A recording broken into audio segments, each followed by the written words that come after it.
नमस्कार, जय श्री राम।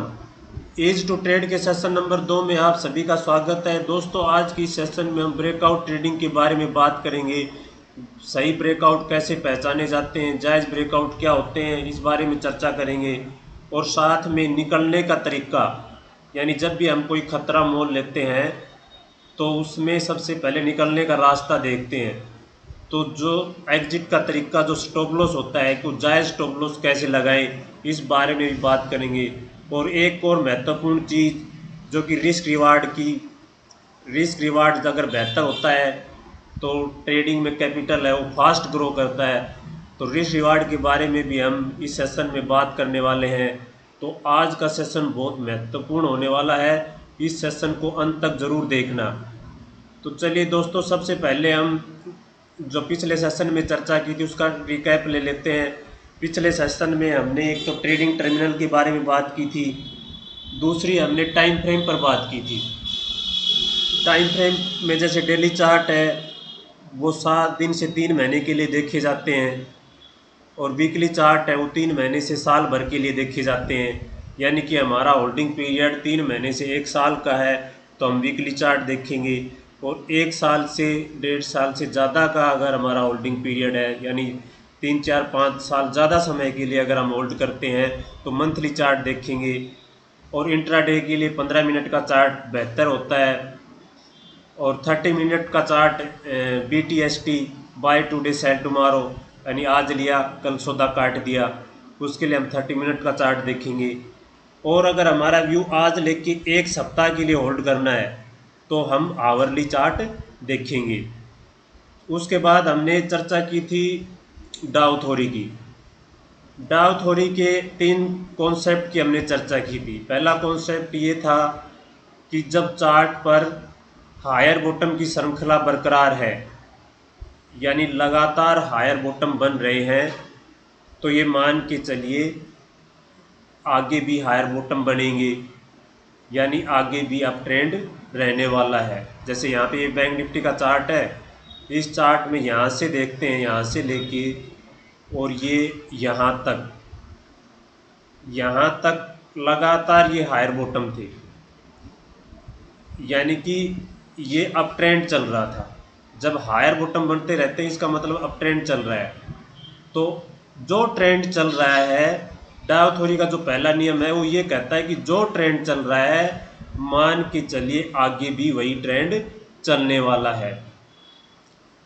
इस तरह जैसे यहाँ पे देखो, यहाँ पे ये जितना जो ट्रेंड आया है ये डाउन ट्रेंड, क्योंकि यहाँ पे जो पीक है ये लोअर पीक बन रही है। तो डाउ थ्योरी का जो दूसरा नियम हमने डिस्कस किया था कि जब चार्ट पर लोअर पीक बनना स्टार्ट हो जाती है, यानी लोअर पीक की श्रृंखला होती है, तो वो जो दौर होता है वो डाउन ट्रेंड होता है। तो ये यहाँ से लेके यहाँ तक ये डाउन ट्रेंड था, लगातार इसमें लोअर पीक बन रही थी। तो इस दौरान ये जो डाउन ट्रेंड है, तो डाउ थ्योरी ये कहती है कि जो ट्रेंड चल रहा है तो मान के चलिए आगे वही ट्रेंड चलेगा। तो इसमें डाउन ट्रेंड चल रहा है तो आगे भी डाउन ट्रेंड चलने की संभावना है।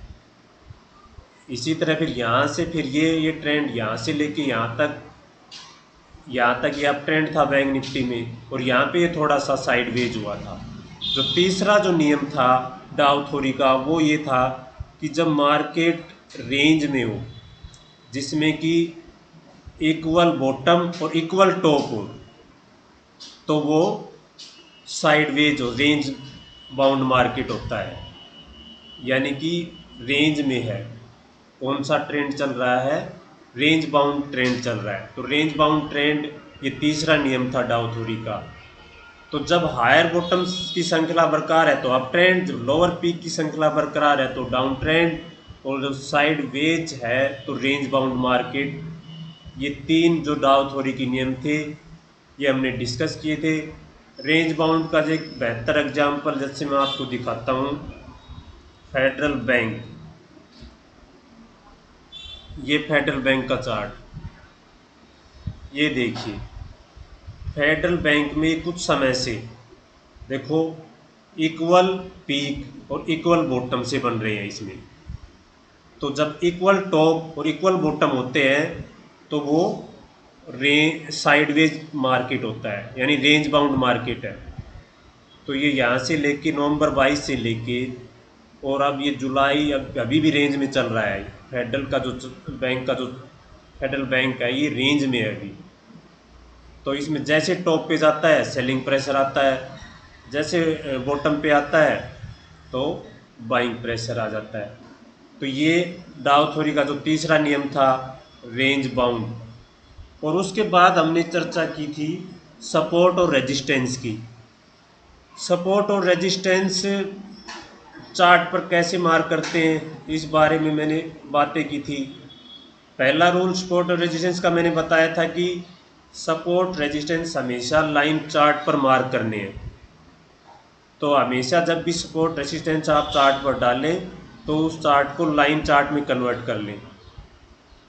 अब ये लाइन चार्ट है, तो सपोर्ट और रेजिस्टेंस कैसे डाला जाए, जैसे जो लॉजिकल लेवल हो, जहाँ से कि या तो बड़ा फॉल आया हो, वो मेजर रेजिस्टेंस हो जाता है। जैसे यहाँ से देखो, यहाँ से ये बड़ा फॉल आया था, एक ये देखो यहाँ से ये यहाँ तक बड़ी गिरावट आई,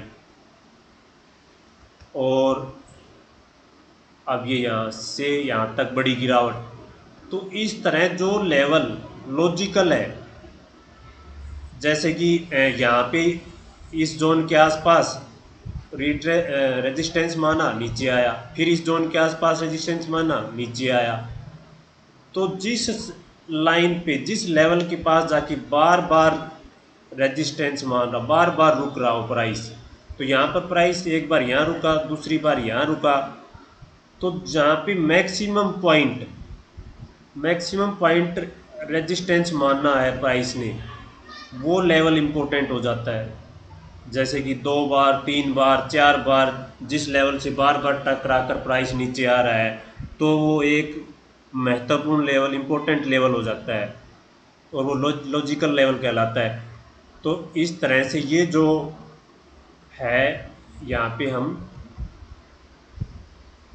ये मार्क कर दिया। एक दोस्तों, रेजिस्टेंस की जो रेखाएं होती हैं वो एग्जैक्ट लेवल नहीं होती है, यानी वो एक क्षेत्र इलाका होता है, यानी एक जोन होता है, पूरा जोन होता है। उस जोन के आसपास सेलिंग प्रेशर आता है। जैसे कोई भी फंड सेलिंग करता है तो ऑपरेटर को जैसे थोड़ा नीचे से ही बोल देता है कि यहाँ से सेलिंग स्टार्ट कर देना, तो वो नीचे से ही सेलिंग शुरू हो जाती है। इस तरह से थोड़ी ऊपर नीचे ये लाते हैं। तो इसलिए इस जोन मार्क रेजिस्टेंस का एक इलाका होता है। जैसे यहाँ से लेके ये यहाँ से ये पूरा एक जोन हो गया, ये रेजिस्टेंस जोन है। और सपोर्ट और रेजिस्टेंस, जैसे रेजिस्टेंस टूटना खरीदने का मौका, जैसे यहाँ पे ये रेजिस्टेंस टूटा तो ये है खरीदने का मौका। उसके बाद प्राइस देखो, प्राइस ने कितना ज़ोरदार मोमेंटम दिखाया। तो रेजिस्टेंस का टूटना खरीदने का मौका, सपोर्ट का टूटना बेचने का मौका। ये सपोर्ट रेजिस्टेंस की बातें जो आपको याद रखनी है। खरीदना कब है? जब रेजिस्टेंस टूटेगा, और बेचना कब है? जब सपोर्ट टूटेगा। इसी तरह जहाँ पे प्राइस बार बार सपोर्ट ले रहा है तो वो सपोर्ट की रेखाएं हो जाती है। जैसे यहाँ पे सपोर्ट लिया, यहाँ पे सपोर्ट लिया, ये इस जोन के आसपास बार बार इस फेडरल बैंक ने सपोर्ट लिया है। और एक जो सपोर्ट रेजिस्टेंस का सिद्धांत बताया था, जब रेजिस्टेंस टूट जाता है, देखिए यहाँ पे रेजिस्टेंस था, एक बार प्राइस यहाँ से टकरा के नीचे आया, दोबारा फिर यहाँ से टकरा के नीचे आया, यानी 2 बार टकरा के नीचे आया। इसका मतलब ये रेजिस्टेंस, अब यहाँ पे एक रेखा डलेगी रेजिस्टेंस की, ये रेजिस्टेंस की रेखा डल गई। तो रेजिस्टेंस का टूटना खरीदने का मौका, ऊपर गया प्राइस, तो जो रेजिस्टेंस टूटा है वही बाद में सपोर्ट का काम करेगा। ये सपोर्ट रेजिस्टेंस का सिद्धांत है। जैसे यहाँ पे रेजिस्टेंस टूटा था, फिर प्राइस ऊपर गया, फिर जो गिरावट आई तो इसी लेवल, इसी स्तर पर प्राइस ने सपोर्ट लिया। तो जो रेजिस्टेंस टूटता है वो सपोर्ट बन जाता है, और जो सपोर्ट टूटता है वो बाद में रेजिस्टेंस बन जाता है। तो ये सपोर्ट रेजिस्टेंस का सिद्धांत है, इस बात को नोट कर लीजिएगा, ये बहुत ही महत्वपूर्ण है। सपोर्ट टूटा, बाद में रेजिस्टेंस बनेगा, रेजिस्टेंस टूटा, बाद में सपोर्ट का काम करेगा। रेजिस्टेंस का टूटना खरीदने का मौका, सपोर्ट का टूटना बेचने का मौका। अब ये यहाँ से लेके यहाँ तक ये पूरा सपोर्ट जोन था, ये मैं मार्क करता हूँ, जैसे फेडरल बैंक है, ये पूरा सपोर्ट जोन था फेडरल बैंक की भी। यह इस जोन में जैसे प्राइस आता है बायर एक्टिव हो जाते, इसको ऊपर ले जाते, फिर ये यहाँ तक बायर एक्टिव हो जाते, ऊपर ले जाते, यानी ये इतना जोन डिमांड जोन था। अब भी ये फेडरल बैंक यहीं से ही घूमा है, यहीं पे सपोर्ट लिया, और इसने 5-4 दिन में ही 123 से 135 की रैली बना दी। तो ये सपोर्ट रेसिस्टेंस की मैंने बातें की, टाइम फ्रेम की बात की, डाउ थ्योरी जिसमें ट्रेंड की बात की, up trend, down trend, sideways trend और सपोर्ट रेसिस्टेंस, ये चारों कॉन्सेप्ट के बारे में मैंने पिछले सेशन में बातें की थी। तो अगर आपने पिछला सेशन नहीं देखा है तो उस सेशन को जाके पहले पूरा देख लीजिए, क्योंकि वो सेशन आप पूरा देखेंगे तभी आपको आगे की बातें समझ में आएंगी। तो अब हम चलते हैं आज के कॉन्सेप्ट पे, ब्रेकआउट ट्रेडिंग पर। ब्रेकआउट क्या होते हैं इस बारे में बात, सबसे पहले मैं एक चार्ट खोलता हूँ, टाटा मोटर, ये टाटा मोटर्स का चार्ट है। अब इस चार्ट को मैं छोटा लूँ, ये देखिए, ये जनवरी 2015 में टाटा मोटर्स यहीं से ही नीचे गिरावट आई थी, फिर ये सितंबर 16 में भी यहीं पे ही सेलिंग प्रेशर आया टाटा मोटर्स में। यानी कि कोई बड़ा प्लेयर है वो बार बार ये जो 594-95 का लेवल है, इस लेवल पर बार बार सप्लाई दे रहा है। यानी यहाँ पे इतना उसने सप्लाई दी कि 595 से 282 तक आ गया, फिर दोबारा से इसी लेवल से प्राइस में कितना डिक्लाइन किया, कितना नीचे गिर गया, 75 तक 70 तक के लेवल पर आया 595 से। यानी कि ये जो 70 है ये बहुत ही रेजिस्टेंस जोन है यहाँ पे। यानी इस देखो यहाँ पे भी जैसे इस लेवल के इस जोन के आसपास पहुँचा तो फिर यहाँ पे प्राइस ने थोड़ा सा डिक्लाइन दिखाया। तो अब टाटा मोटर्स ने इन 600 के 70 को पार करके डेली चार्ट पे क्लोज दिया है और वीकली चार्ट पर भी क्लोज दिया है। तो अब यहाँ पे जो बड़ा प्लेयर बार बार सेलिंग कर रहा था उसको मतलब यहाँ से बाजार ने मुक्ति दी है। तो बाजार इतना उदार नहीं है कि जो कि आसानी से किसी को मुक्त कर दे, यानी आसानी से उसे निकलने का मौका दे दे। तो यहाँ पर जो खरीद रहा है वो भी इससे भी बड़ा प्लेयर है, यानी इसकी यहाँ की ये जो बड़ी सेलिंग कर रहा था, जो जहाँ से 600 का टाटा मोटर्स 75 पे आ गया था, इतने बड़े प्लेयर की जो सेलिंग है उसको भी एब्जॉर्ब कर लिया आप टाटा मोटर्स ने। यानी कि ये इससे भी बड़ा प्लेयर है जो यहाँ पे खरीद रहा है, और एक अच्छा खासा यानी 600 से ऊपर यानी 3% लेवल 618 का क्लोज दिया है टाटा मोटर्स ने, यानी क्लियर ब्रेकआउट। अगर हम 600 के आसपास इस ब्रेकआउट लेवल के आसपास ही होता, क्लोज आता, तो हम थोड़ा वेट एंड वॉच करते, क्योंकि इसी स्तर के आसपास बार बार सेलिंग आ रहा था। तो ये एक जोन होता है, मैंने अभी बताया कि जब तक पूरा जोन पार ना हो जाए तब तक हम ब्रेकआउट नहीं मान सकते हैं। तो अब इस पूरे जोन को पार करके टाटा मोटर्स ने ब्रेकआउट दिया है। तो ये ब्रेकआउट अब यहाँ पे हम सब क्या करेंगे, हमारा हम खरीदने की सोचेंगे नहीं, क्योंकि जो टाटा मोटर 70 पे मिल रहा था अब 618 का हो गया। यानी 618 में जल्दी से, यानी हिम्मत नहीं आएगी, डरेगा। यानी सब डरेंगे कि जब इतने नीचे मिल रहा तब नहीं लिया, अब 618 पे लेने से क्या फ़ायदा। देखिए दोस्तों, 618 पर भी हम एंट्री करेंगे और हम 5 रुपये का रिस्क लेते हैं, तो यहाँ पे भी हमारा 5 रुपये का रिस्क है।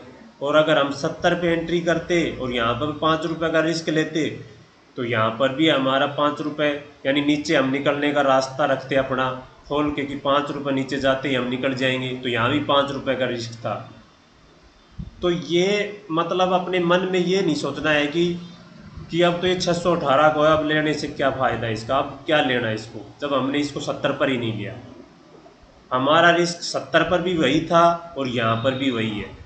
यहाँ पे भी हम 5 रुपये का रिस्क ले रहे हैं, यहाँ पे भी 5 रुपये का रिस्क ले रहे थे। तो इसलिए ये मन में वहम नहीं में पालना है कि ये बहुत बढ़ गया है, बहुत महंगा हो गया है, अब इसमें एंट्री नहीं करेंगे। तो यहाँ पे भी हम एक स्टॉप लॉस के साथ इसमें एंट्री कर सकते हैं। अब बात आती है कि स्टॉप लॉस कितना रखें, यानी निकलना कब है और निकलने का तरीका है स्टॉप लॉस। तो अब सही स्टॉप लॉस कैसे लगाएं, तो सही स्टॉप लॉस का तरीका है ATR।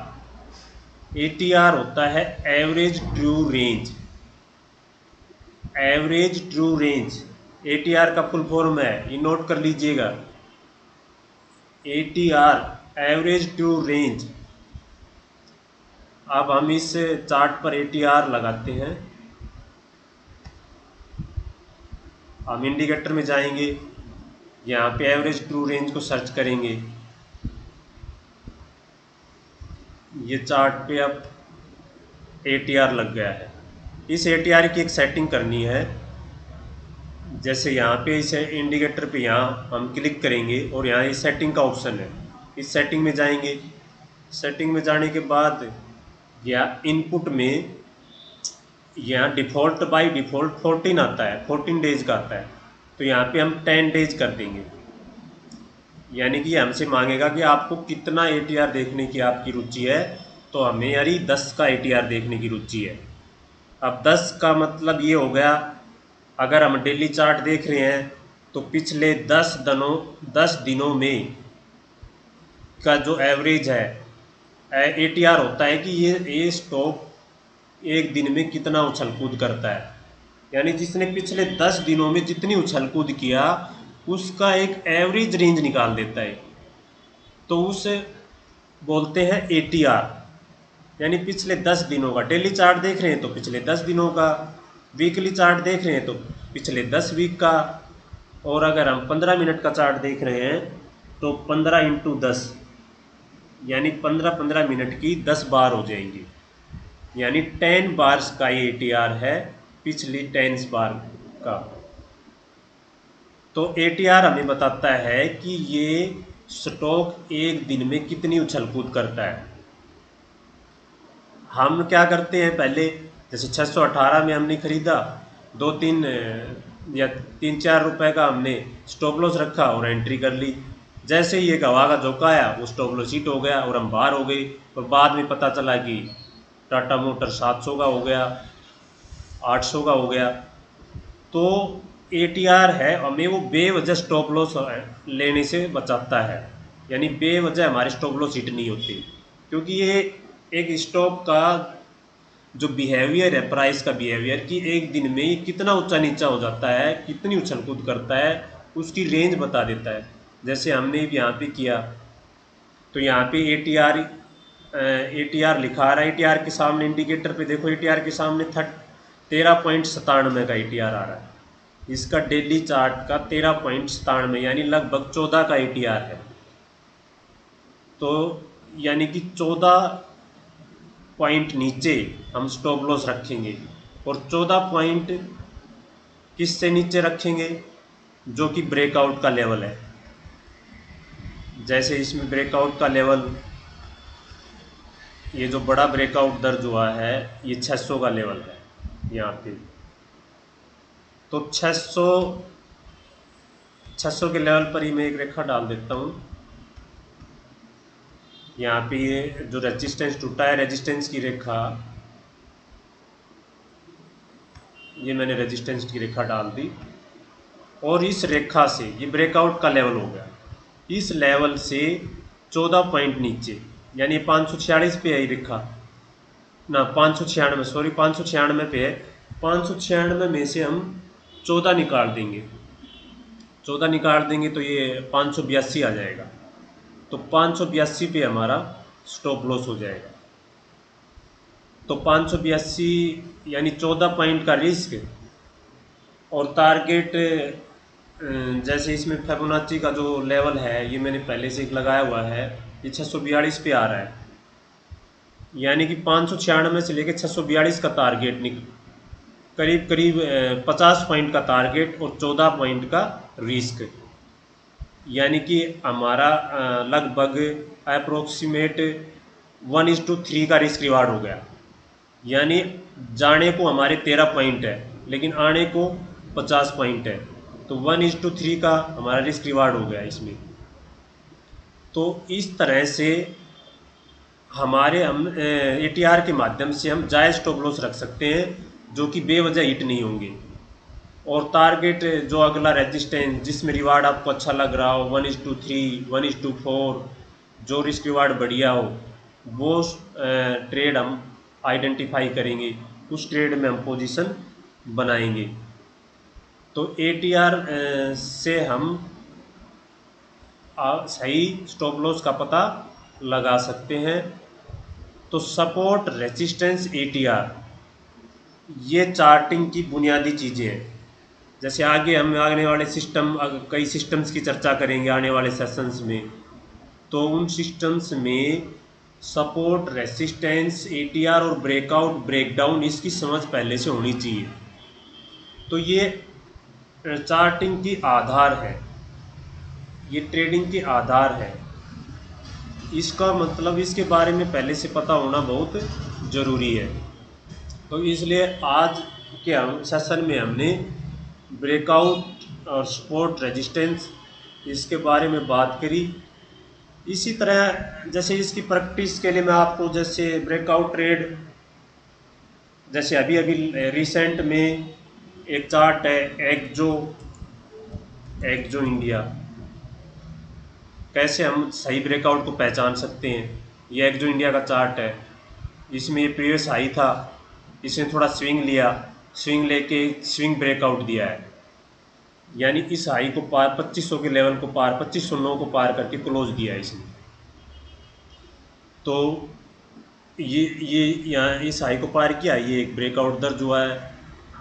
इसी तरह चार्ट में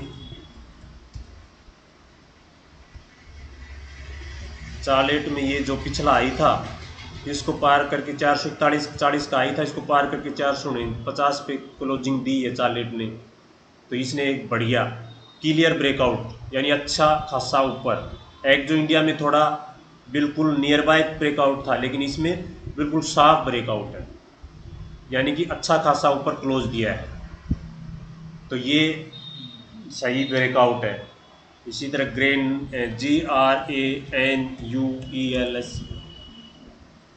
ग्रेन्यूल्स इंडिया, ये देखिए ग्रेन्यूल्स इंडिया में ये रेजिस्टेंस का लेवल था, यहाँ पे हम रेजिस्टेंस की रेखा डालेंगे, इस रेजिस्टेंस को पार करके 307 पे रेजिस्टेंस था, 312 पे क्लोज दिया है चार्ट ये ग्रेन्यूल्स इंडिया ने। बहुत शानदार ब्रेकआउट है इस पे।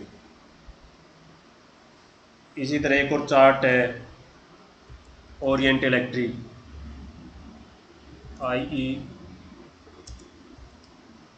ओरिएंट इलेक्ट्रिक,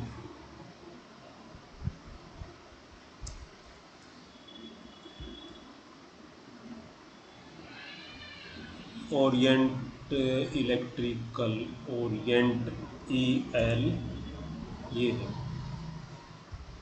ये ओरिएंट इलेक्ट्रिकल के चार्ट पे देखो क्लियर ब्रेकआउट। ये यहाँ पे ये रेसिस्टेंस था, इस रेसिस्टेंस को पार करके क्लोज दिया है 252 पे, और अब अगला रेजिस्टेंस है इसके लिए। अब ये यहाँ से देखो गिरता हुआ आ रहा था, ओरिएंट इलेक्ट्रिक यहाँ से गिरावट आ रही थी इसमें, और यहाँ से साइडवेज था। साइडवेज होने के बाद जो ये जोन है, ये यहाँ पे मैं यहाँ पे एक सपोर्ट था, ये वाला देखो, यहाँ पे सपोर्ट लिया था, ये सपोर्ट टूटा। मैंने अभी बताया सपोर्ट का टूटना, सपोर्ट टूटा तो ये बेचने का मौका, तो कितनी गिरावट आई। और सपोर्ट जो टूट जाता है वो बाद में क्या बन जाता है, रेजिस्टेंस। तो अब ये रेजिस्टेंस का काम करेगा। अब इसने ये रेजिस्टेंस पार करके ओरिएंट इलेक्ट्रिकल ने 252 पे क्लोज दिया है, तो अगला रेजिस्टेंस 260-62 पे है। तो 260-62 का जो लेवल है वो ओरिएंट इलेक्ट्रिक के लिए एक रेजिस्टेंस है, तो ये हमारा टारगेट हो जाएगा। अब इसमें रिस्क रिवार्ड देखें तो यहाँ पे हम इसका ATR चेक करें तो 7 का ATR चल रहा है। ये ATR के सामने लिखा आ रहा है 6.94, यानी 7 का ATR है। तो ये 247 जो था इसका, 247 ब्रेकआउट लेवल था, तो ब्रेकआउट लेवल्स में से हम 7 निकाल देंगे, यानी 240 का स्टॉप लॉस हो गया।